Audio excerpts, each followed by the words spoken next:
بسم اللہ الرحمن الرحیم وبہ نستعین اما بعد۔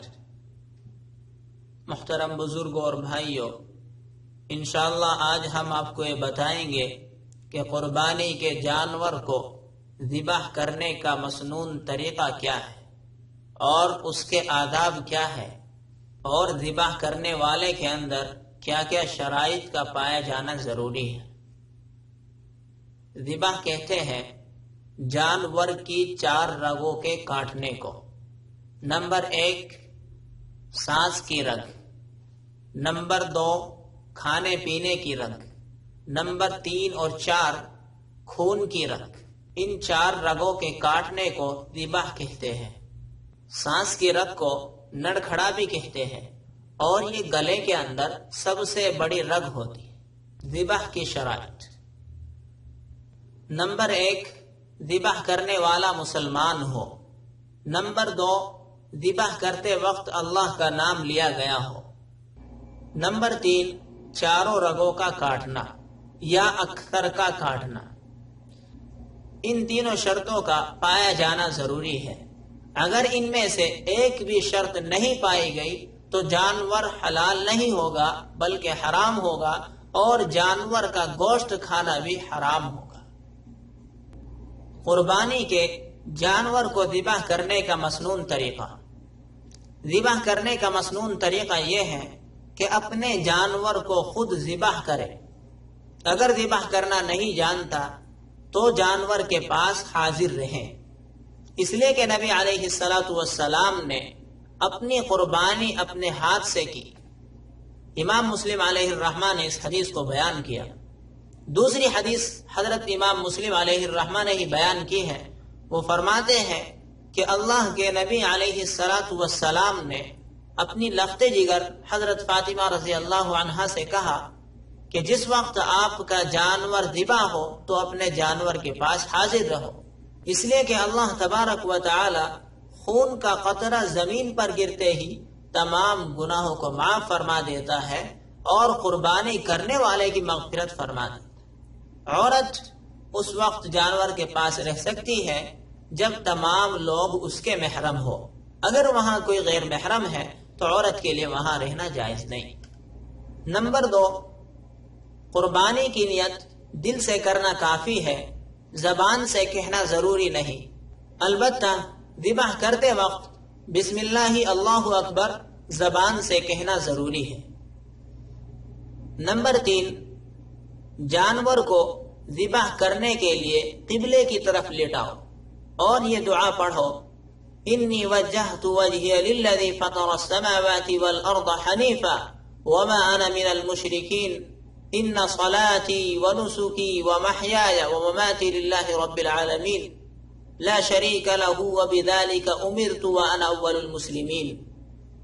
ذبح کرنے سے پہلے یا ذبح کرنے کے بعد یہ دعا پڑھیں: اللہم تقبل منی کما تقبلت من حبیبک محمد صلی اللہ علیہ وسلم وخلیلک ابراہیم علیہ السلام۔ یہ دعا پڑھیں اور قربانی کر دیں۔ قربانی کے جانور کو ذبح کرنے سے پہلے ان چند باتوں کا خیال رکھنا ضروری ہے۔ نمبر 1 قربانی کے جانور کو چند روز پہلے سے ہی پالنا افضل ہے، اچھی طرح اس کی پرورش کریں۔ نمبر 2 قربانی کے جانور کا دودھ نکالنا یا قربانی کے جانور کے بال کاٹنا یہ ناجائز ہے۔ اگر کسی نے ایسا کیا تو اس پر اس کی قیمت کا صدقہ کرنا واجب ہوگا۔ نمبر 3 قربانی کے جانور کو لٹا کر اس کے سامنے چھری تیز کرنا۔ آپ علیہ السلام جا رہے تھے تو نبی علیہ السلام نے دیکھا کہ ایک آدمی نے قربانی کے جانور کو لٹا رکھا ہے اور اس کے سامنے اپنی چھری تیز کر رہا ہے۔ تو آپ علیہ السلام نے اس کو کہا، تو اس کو 2 موت کیوں دینا چاہتا ہے؟ پہلے ہی سے کیوں آپ نے چھری تیز نہیں کی؟ تو اس سے معلوم ہوا کہ جانور کو ذبح کرنے سے پہلے ہی اپنی چھری تیز کر لینی چاہیے۔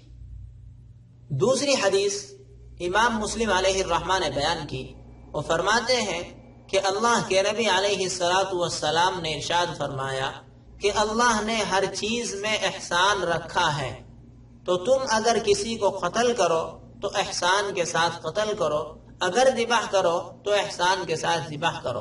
قتل کرنے کا مطلب یہ ہے کہ اگر کسی شخص کو قصاصاً قتل کیا جائے تو اس کو تکلیف نہ دو، اس کو زیادہ مت ستاؤ، اس کو قتل کر دو۔ اسی طرح جانور کو تیزی کے ساتھ ذبح کرو، یعنی کہ اس کو تکلیف مت دو، اس کو مت ستاؤ، اپنی چھری اتنی تیز رکھو کہ جانور ایک قدم ذبح ہو جائے۔ نمبر 4، ایک جانور کو دوسرے جانور کے سامنے ذبح کرنا۔ نمبر 5، قربانی کے جانور کو تکلیف دینا، یعنی کہ اپنے گھر سے، اپنے کھیت سے، اپنے گھیر سے، جس جگہ آپ نے جانور باندھا ہے وہاں سے مذبح تک اس کو کھینچ کر لے جانا، اس کے ڈنڈے مارنا، یہ تمام تکلیف اس کو مت دو۔ نمبر 6، جانور کو ذبح کرنے کے بعد اتنی جلدی کھال اتارنا کہ اس کی سانس باقی ہو۔ جانور کو ذبح کرنے کے بعد اتنی دیر چھوڑ دیا جائے کہ وہ ٹھنڈا ہو جائے، اس کا تمام خون نکل جائے، اس کا بدن بالکل ٹھنڈا ہو جائے۔ اگر جانور کا سانس چل رہا ہے، جانور ابھی ٹھنڈا نہیں ہوا، اور آپ اس کا کوئی عضو کاٹتے ہیں، کہیں سے اس کا ایک ٹکڑا کاٹتے ہیں تو اس کو تکلیف ہوتی، اس لیے جانور کو ذبح کرنے کے بعد اتنی دیر چھوڑ دو کہ وہ ٹھنڈا ہو جائے۔ ان باتوں کا خیال رکھنا ضروری ہے، ان باتوں کا خیال رکھا جائے اور اس طرح قربانی کی جائے کہ اللہ ہم سے راضی ہو جائے۔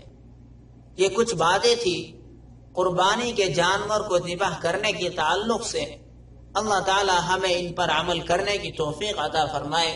اللہ تبارک و تعالی ہمیں جانور کو ذبح کرتے وقت اس کا حق ادا کرنے کی توفیق عطا فرمائے۔ اللہ تبارک و تعالی ہمارے اس خون بہانے کو قبول فرمائے۔ اللہ تبارک و تعالی ہمارے قربانی کو قبول فرمائے۔ آمین۔ وآخر دعوانا ان الحمد للہ رب العالمین۔